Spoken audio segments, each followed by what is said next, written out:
So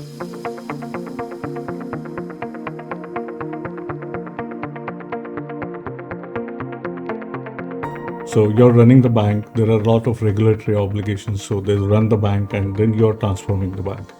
So there's a structure which is there for this entire program. But at the same time, there is agility and there is embracing the changes which are required on the fly, like because the way the things are changing. So how do you balance between these two? Transformation is an ongoing activity. I think you do need discipline. You do need to have prioritization. And so I think it actually helps people to embrace change a bit when you put a bit of structure underneath it, right? While we still try and grow that muscle that people have to be able to embrace all the different left turns, right turns we see almost on a monthly basis. So to do that, we also have to keep in mind, to your point, that we are a bank. We're highly regulated. So even when we're going through transformation, we have to make sure that we have a structured way of addressing the risk around us, and that we actually keep in mind our things like, privacy of our client data as we run AI models on our client data or any kind of internal or sensitive data. So I think that having that structure gives a way for folks to feel like the transformation has some control around it and actually gives people direction.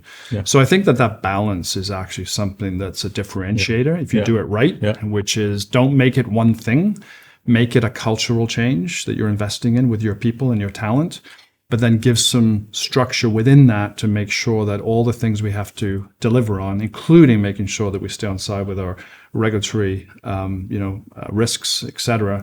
And then, so that way, I think what you get is a bit of the best of both worlds. But, right now we're going through a lot of thinking about how do we get really lean on the priorities where we do have to be very specific on what we're delivering. And with examples with our tech modernization program now, well, what we've done is we've chopped it into smaller pieces. So each year we sort of go back and say, here's what we're going to deliver over the next few months.